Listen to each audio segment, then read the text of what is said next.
You spend years in school learning how to solve for X, memorizing dates of wars you'll never fight, and conjugating verbs in languages you'll barely remember. But no one ever pulls you aside and says this: the way you treat yourself in front of others becomes their operating manual for how they're allowed to treat you. Think about that. Every time you say yes when your gut screams no, every time you shrink your voice, soften your stance, or laugh off something that actually stung, every time you apologize for existing just a little too much, you're not just reacting, you're teaching, quietly, consistently, powerfully. And the people around you, they're taking notes, even if they don't realize it. True worth isn't declared in grand speeches or dramatic standoffs. It's woven into the fabric of your daily choices.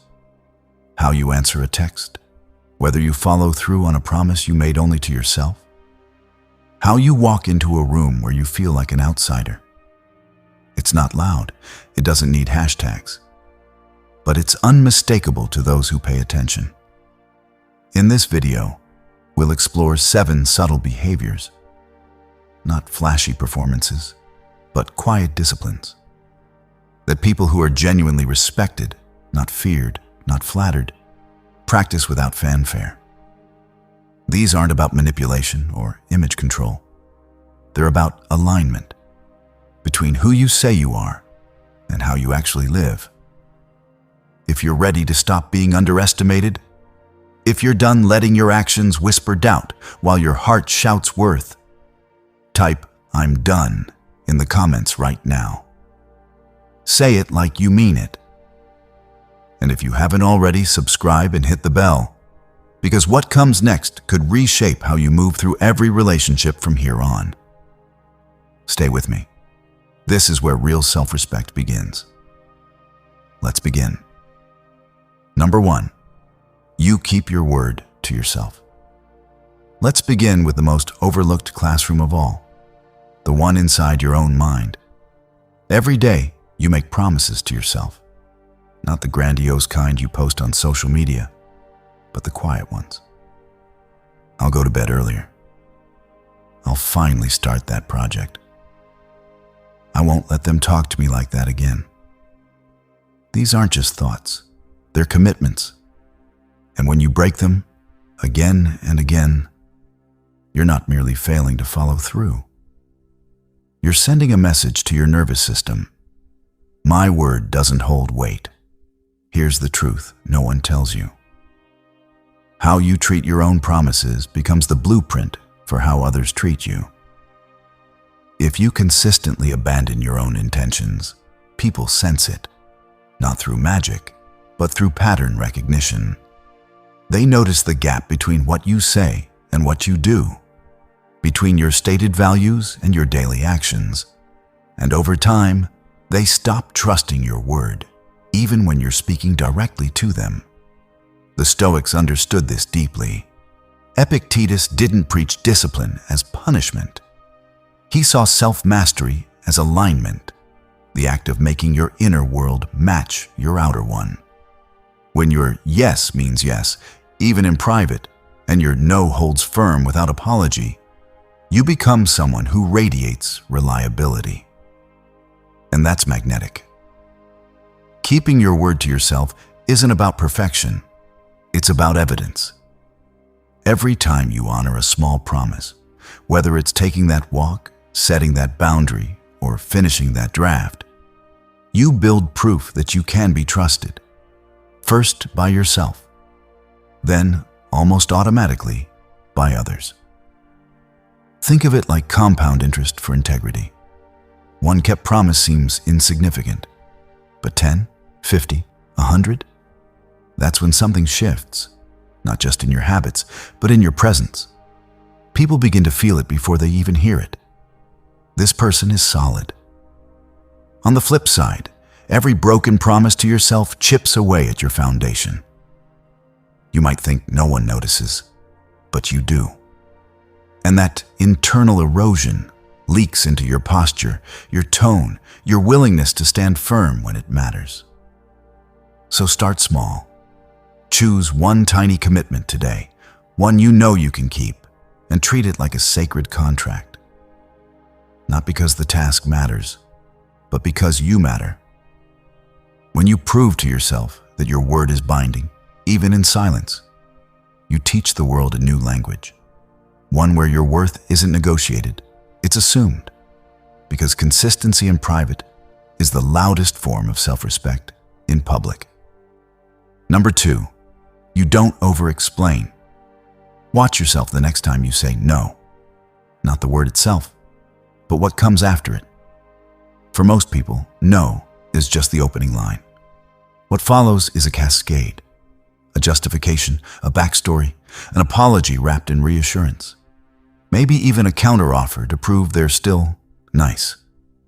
By the end, the original boundary has been buried under so much scaffolding that it's barely recognizable. Here's what over-explaining really is: a quiet plea for permission to exist as you are. When you feel compelled to justify your choices, especially the simple, everyday ones, you're signaling, whether you mean to or not, that your decisions aren't valid unless someone else approves of them. And people notice, not because they're analyzing you, but because humans are wired to read patterns. If your no always comes with 3 reasons and a softening phrase like, "I hope you understand," they learn that your boundaries are negotiable, that your clarity needs their validation to hold weight. The Stoics didn't waste words. Neither did they seek approval for their choices. Marcus Aurelius wrote his meditations not for an audience, but as a private compass. His clarity came from internal alignment, not external confirmation. There's profound power in brevity, in saying, "I can't make it," and leaving it there. In responding to a request with, "That doesn't work for me," without launching into a biography of your schedule or stress levels. This isn't coldness, it's confidence wearing casual clothes. Consider the Japanese aesthetic of Mei, the intentional use of silence and space. In conversation, MA teaches us that what's unsaid often carries more meaning than what's over-articulated. A clean sentence, unadorned by defense or deflection, communicates self-assurance. It says, "I've already made peace with this choice. I don't need you to." Over-explaining usually flares up in places where you still doubt yourself. Maybe it's declining a favor from a family member, or turning down extra work when you're already stretched thin. Those are the moments your nervous system whispers, "But what if they think less of you?" So you compensate with explanations, with tone, with performative warmth. But here's the shift. Your worth isn't proven through persuasion. It's demonstrated through consistency. Start small. Next time you set a limit, stop after one clear sentence. Notice the urge to add more, and let it pass like a wave. The discomfort you feel, that's not danger, that's growth. It's the friction of retraining yourself and others to trust your judgment without evidence. And watch what happens.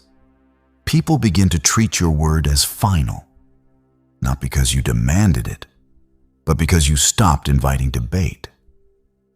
So ask yourself, where do I explain too much? Then ask the deeper question. What part of me still believes I need permission to choose myself? Answer that honestly, and your explanations will naturally fall away. Number 3, you let discomfort sit without fixing it. Most people treat discomfort like a fire alarm. It goes off, and they must act immediately. Silence falls in a conversation. Fill it. Someone seems annoyed. Smooth it over. Tension rises. Apologize, even if you did nothing wrong, just to restore the illusion of peace. But here's what that reflex teaches others. Your priority isn't truth or integrity. It's comfort. and more specifically, their comfort.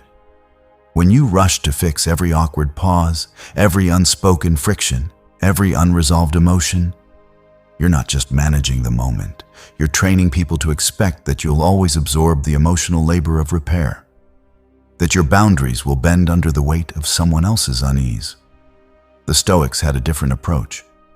Marcus Aurelius wrote constantly about distinguishing between what demands action and what merely feels urgent. Discomfort almost always lives in the second category. It's loud, it's prickly, but it rarely requires immediate intervention. True self-respect includes the ability to sit with uncertainty, to let a hard moment breathe without rushing to patch it with false reassurance or premature resolution. This doesn't mean becoming cold or indifferent. It means developing enough inner stability to allow space for complexity. To say, silently, "This feeling is here. It doesn't have to be solved right now. I can hold it." And when you do that consistently, something shifts in your relationships. People stop assuming you'll flinch at the first sign of tension. They begin to trust your calm, not as a performance, but as a steady presence. They learn that your yes isn't just the absence of conflict, but the result of genuine alignment. Consider this: if you always rush to soothe, how will anyone ever learn to take responsibility for their own emotional weather? By constantly smoothing things over, you inadvertently teach others that accountability is optional, as long as you're willing to clean up the mess. Letting discomfort sit is an act of quiet rebellion against the myth that harmony must be manufactured. Real connection isn't built on seamless interactions.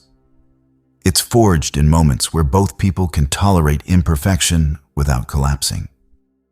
Start small. Next time there's a pause in conversation, resist the urge to fill it. If someone gives you a look that feels loaded, don't immediately explain yourself. Just breathe, observe, wait. You'll notice something surprising. Often, the discomfort passes on its own. Or if it doesn't, it reveals something true that needed to surface anyway. This practice isn't about endurance, it's about discernment. Not every fire needs to be put out. Some just need to burn down what no longer serves you. And when you stop treating discomfort like an emergency, you teach the world that you're not fragile, that you can be in difficulty and still remain whole. That's not toughness. It's trust in yourself, in the process, and in the quiet power of letting things be. Number 4, you receive compliments without deflecting. Imagine someone hands you a gift, not a metaphorical one, something real, a wrapped box offered with warmth. Now imagine your response. "Oh, you shouldn't have. It's probably nothing special. I bet you give these to everyone." You wouldn't do that because it would be rude. It dismisses the giver's intention and rejects their generosity. Yet when the gift is a compliment, praise for your work, your presence, your insight, we do this all the time. We deflect. We minimize. We twist the moment into something smaller than it was meant to be. And in doing so, we teach people a subtle but powerful lesson. My worth isn't safe to acknowledge. Deflecting a compliment isn't humility. True humility doesn't deny truth. It simply doesn't need to announce it. What we mistake for modesty is often discomfort with being seen as capable, valuable, or even loved. When you say, "Oh, it was nothing," after someone says you handled a tough situation with grace, you're not just downplaying your action, you're rejecting their perception of you.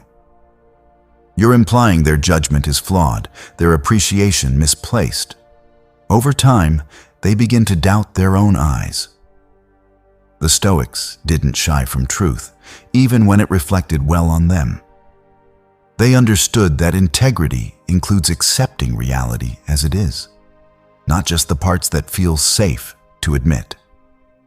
To deny a genuine compliment is to live out of alignment with what's true. Receiving well is a discipline. It requires allowing yourself to be seen, not as perfect, but as worthy. And that's harder than it sounds.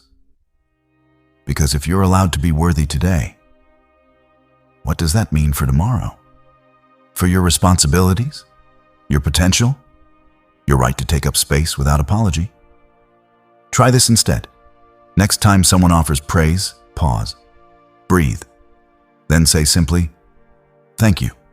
That means a lot." No hedge, no pivot, no self-edit. Just 2 sentences that say, "I see your kindness, and I accept it." That tiny act does something profound. It tells your nervous system it's okay to be valued. It tells the other person, your perception matters, and so do I. And over time, this rewires both your inner world and your outer relationships. People stop walking on eggshells around your insecurities. They begin offering appreciation more freely because they know it will land, not bounce off like a stone on water. This isn't about ego. It's about congruence. If you believe you have value, and you do, then receiving acknowledgement of that value isn't arrogance, it's honesty. So ask yourself, where do I flinch when praised? What part of me still believes that being seen as good is dangerous? Heal that quietly. Practice receiving. Let the light in. Because how you receive kindness teaches others how deeply you believe you deserve it. Number 5. You stop shrinking in rooms. You've done it. We all have. It's sitting at the edge of the table like you're just visiting, not belonging. It's lowering your voice halfway through a sentence because suddenly your idea feels too big for the room. It's folding your arms, tucking your legs, laughing too quickly to cover your real opinion. Anything to take up less space, energetically and physically. This isn't politeness. It's preemptive surrender. Shrinking is a survival strategy many of us learned early. If I make myself small enough, maybe I won't be a target. Maybe I'll be safe. But safety isn't the same as respect. And over time, this habit teaches others that your presence is optional, tentative, or even inconvenient.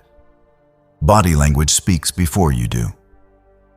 And when your posture whispers, "I'm not sure I belong here," people believe you, not out of malice, but because they're taking cues from the only source that seems reliable: you. The Stoics didn't confuse humility with invisibility. Seneca wrote about the importance of being, not performing. Not shrinking wasn't about ego. It was about truth. If you are in the room, you were meant to be there. Your thoughts, your energy, your breath, they all have weight. Denying that doesn't make you noble. It makes you absent in your own life. True presence isn't loud. It doesn't demand attention. It simply refuses to apologize for existing. People who are genuinely respected don't dominate conversations. They occupy their space fully. They sit back, not forward. They speak at their natural volume. They let silence hold them instead of rushing to fill it with nervous chatter. Their calm isn't performative. It's rooted in the quiet certainty that they don't need permission to be where they are. And that certainty is contagious. When you stop editing yourself downward in real time, others stop doing it for you. So notice your shrinking reflexes. Where do you pull back? In meetings, family dinners, group texts? Ask yourself, what am I afraid will happen if I take up my full space? Often, the answer points to an old story, one that no longer serves you. You don't need to become louder or more forceful. Just stop making yourself smaller than you are. Pull your chair in. Let your shoulders drop. Speak your thought all the way through, even if your voice shakes. Because every time you refuse to shrink, you teach the world something new. I am here, not as a guest, not as an afterthought, but as someone who belongs. And slowly, surely, they begin to treat you that way. Number 6, you end things that have already ended. Some relationships die long before we give them a proper burial, not with shouting or betrayal, but with silence, distance, and the slow erosion of mutual care. Yet we keep showing up. We send the birthday text. We attend the gathering just in case. We hold space for someone who no longer holds any for us. We call it loyalty, but often it's something else. Fear. Fear of being seen as cold, fear of what others might say, or worse. The fear that if we walk away from something that's already empty, we'll have to admit how much time we've already lost. But here's what this teaches people. Your presence is not earned, it's assumed. When you stay in roles, friendships, or dynamics that have quietly expired, you signal that your time, energy, and emotional availability are bottomless resources, freely given, regardless of return. And people adjust accordingly. They stop investing. They take your consistency for granted. They assume you'll always be there because you always have been. The Stoics weren't sentimental about endings. Seneca wrote plainly, "Hang on to nothing that can be snatched away." Not out of cynicism, but clarity. Life is too short to pour yourself into vessels that no longer hold anything. Ending something that's already over isn't cruelty.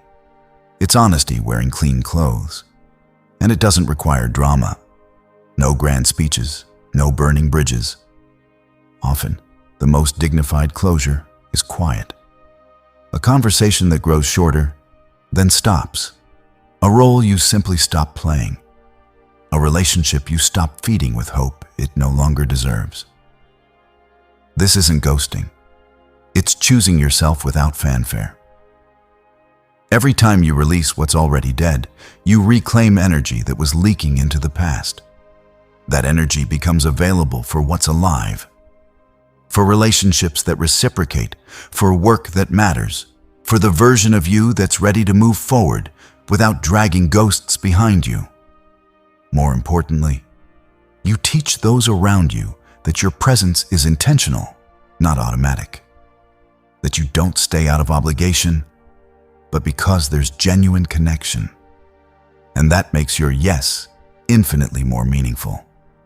Ask yourself, what in my life has already ended, but I'm still pretending it hasn't? A friendship sustained only by memory? A professional role that drains you but once gave you identity? A family dynamic where love has been replaced by duty? Letting go doesn't mean you didn't care. It means you care enough about your future self to stop sacrificing her on the altar of nostalgia. And when you do this consistently, when you honor endings with the same integrity you bring to beginnings, you radiate a quiet authority. People sense that your time is precious, that your loyalty is chosen, not default. That's not selfishness. It's stewardship. Because the most respectful thing you can do with your life, your energy, and your relationships is to stop pretending something is alive just because you're afraid to say goodbye. Number 7, you respond. You don't react. There's a split-second moment right after someone says something sharp, unfair, or dismissive, when your entire nervous system lights up like an alarm. Your pulse quickens. Your thoughts race ahead to the perfect retort. Every cell in your body screams. Defend yourself. Correct them. Make them see. That impulse? It's human. But acting on it every time is one of the quietest ways you surrender your power. Reacting is automatic. It's raw, immediate, and driven by emotion, not intention. When you react, you're saying, without words, what just happened controls me. And others notice, not because they're judging you, but because your reaction reveals where your center of gravity lies. If it shifts with every comment, every mood, every provocation, people learn that your stability isn't yours alone. It's negotiable, dependent on external conditions. Responding, on the other hand, is deliberate. It lives in the breath between stimulus and action. The space Epictetus called the arena of your freedom. In that pause, you reclaim agency. You choose whether to engage, how to frame your words, and what version of yourself shows up. This isn't about suppression. It's not about swallowing your truth to keep the peace. It's about refusing to let someone else's energy hijack your presence. A response carries weight because it's chosen, not spilled. It might be firm, it might be gentle, but it always comes from clarity, not chaos. Consider this: when you respond instead of react, you project self-possession, one of the rarest and most magnetic qualities a person can embody. People don't respect those who are easily rattled. They respect those who remain steady even when tested. Not because they're unfeeling, but because they've mastered the art of inner sovereignty. And that mastery is built in small moments. The email that triggers frustration, you wait an hour before replying. The offhand remark at dinner, you let it land, then ask a question instead of snapping back. The passive-aggressive text, you don't match its tone. You reply with calm neutrality. Each of these choices whispers the same message: I am not at the mercy of your mood. Over time, this consistency reshapes how people interact with you. They stop testing boundaries with careless words. They speak more thoughtfully, knowing you won't mirror their impulsivity. They begin to trust your judgment, not because you're always right, but because you're always grounded. Of course, you'll slip. We all do. The goal isn't perfection, it's pattern. Returning again and again to that breath, that choice, that quiet act of self-respect. Because in the end, your worth isn't proven in grand declarations. It's demonstrated in the micro moments when no one's watching, but you choose yourself anyway. So next time tension rises, ask, am I reacting or responding? The answer will tell you everything about where your power lives. Conclusion: these 7 behaviors aren't grand declarations. They're quiet commitments, repeated daily, often in private, that slowly reshape how the world sees you. Because they first reshape how you see yourself. You don't need to announce your worth. You simply live it. Through kept promises, clean boundaries, steady presence, and the courage to let things end when they're done. And when you do, people adjust. Not because you demanded it, but because your consistency left no other option. So pick one, just one. Practice it until it's no longer a practice, but a reflex. Then add another. Because the life you want isn't built in dramatic moments. It's built in the invisible curriculum you teach others, every time you choose yourself without apology. If this resonated, drop "I know my worth" in the comments. Subscribe, hit the bell, and stay with us. Because this is only the beginning.